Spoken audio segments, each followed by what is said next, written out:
Alright, welcome back again to Throne and Liberty. Today we're going to be looking over the best greatsword and dagger build that you can do in the game right now, allowing you to give off as much damage output as possible while buffing yourself. It's going to be a crazy build to go for, and there's a few things that you need to understand about this game that a lot of you are probably struggling with to create a build anyway.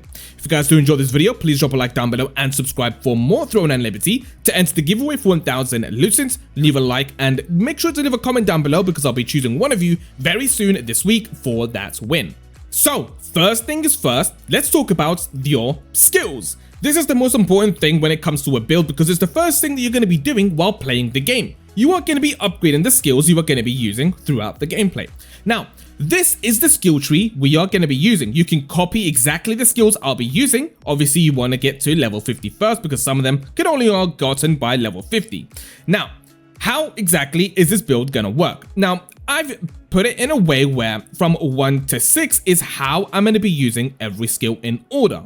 By using Will Breaker, and then Frost Cleaving, Stunning Blow, Lightning Infusion, Vital Sigma, Death Blow, the Guillotine Blade, the Thunderclouds Bombing, Cleaving Moonlight, the Valiant Brawl, Thunder Spirits, and also the Da Vinci's Courage. Like I said, you can just copy these exact skills down, but if you want to know exactly why we're going to be using these, basically it's just to increase our damage output. We're going to be using 3 different types of buffs. The Da Vinci's Courage, we're also going to be using the Thunder Spirits, and then we are going to be using Lightning Infusion to make our damage stronger.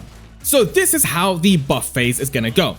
Da Vinci's Courage first, followed by Thunder Spirits, and then Lightning Infusion. And then we can move over into our damage phase. This is going to include Will Breaker first, then Frost Cleaving, Stunning Blow, and then your second hit of Lightning Infusion, followed up by Fatal Sigma, Death Blow, Guillotine Blade, Thunderclouds Bombing, but make sure that you have at least 20 stacks of your Thunderclouds before actually using it. And then followed up by Cleaving Moonlight and then Valiant Brawl.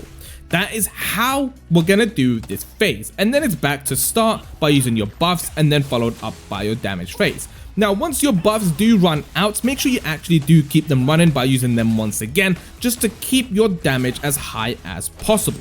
For our passive skills, what we're going to be doing here is a Murderous Energy, followed up by Cold Warrior, Assassin's Instincts, Vital Force, then Destructive Fang, Victor's Morale, Robust Constitution, and also a Wrathful Edge. Now these are just overall great perks to have. Obviously you can change if you want something different, but this is what I'm running right now.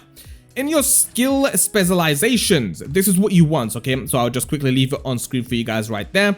You can go ahead and read it on your own time if you wish to, but this is what's important about these skills. This is going to give your skills an increase in damage and overall attack speed and duration time and cooldown, like that. Okay, so this is for the greatsword as well.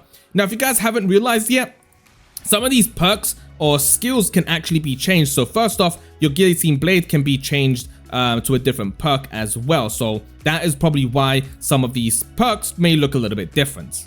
Alright, moving over to your stat points. Okay, these are quite important. What do you want to focus on first? Firstly, you want to get your strength as high as possible. Obviously, it's just what we're going to be doing. We want as much damage as possible. Followed up by your dexterity. Those what you want to do is have as high as possible. And then you want to move over to perception. Your wisdom doesn't really affect your build at all, so you don't need to worry about this one. First off, you want to make sure your strength is high. Your dexterity is also as high as you can. My one right now is 41, 35, and then I'm going to focus on perception, and that is going to be my next main focus. So your most importantly, strength, next step, dexterity, lastly, perception. That is the stats you want to rank up. Alright, so let's talk about your weapons. This is the weapons you want to go for.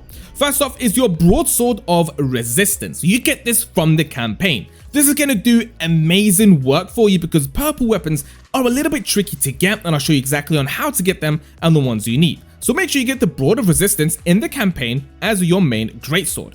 This is going to be amazing. Next up is also the Daggers of Resistance. Sadly, I actually picked the Daggers of Slaughtering, which was my mistake. If you did the same mistake, I'll show you on how to get the Daggers of Resistance as well.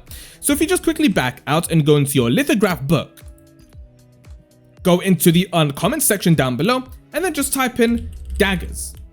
Right here you can see on how to get the daggers of resistance. All you need to do is craft these 4 green daggers, allowing you to craft the daggers of resistance. Or you can also actually click on the weapon itself, click on how to acquire, and it's going to give you different ways to actually get this weapon as well. So once you do have your blue broadsword of resistance and your blue daggers of resistance, what's next? What are the next weapons you want to get? Well, it's actually pretty simple. If you come over to Vienta and come over here to the co-op dungeons, and if you want to just scroll down until you get to level 50, the Butcher's Canyon will give you the next weapon that you want to go for, Duke Magnus Fury Warblade. This is by far the best weapon that you want to get for this build, so go ahead and farm this boss to get that weapon. So apart from the Duke Magnus Fury Warblade, there is one other greatsword that you can get from the guild boss, and I'll show you exactly what that one is. This one is called the Adentis Gargantuan Greatsword, and you can get this from Adentis himself as the guild raid boss. That's as far as I know anything about this weapon, but it is probably the best weapon to go.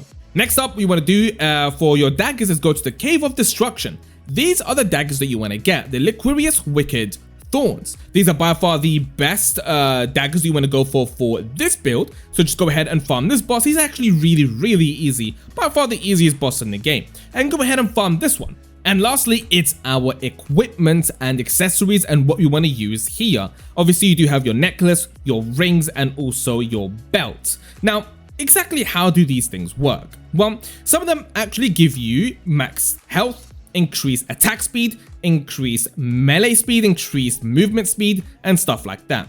And these aren't gonna be obtained as easily as you may think. These actually taken a while for you to get. You're gonna be running grays, greens, blues for a really long time. But you wanna focus mainly on attack speed, max health, and also melee speed as well. Attack speed is very important, allowing you to give off as much damage as possible.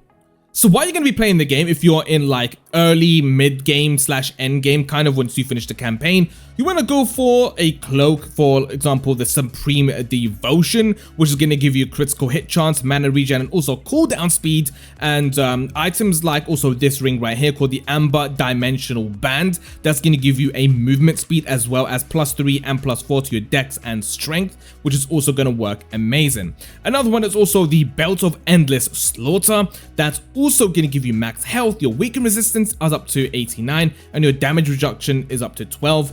So some of these ones are really good, so make sure you just go for something like that's going to give you a melee increased speed, movement speed, and increase your strength and dexterity.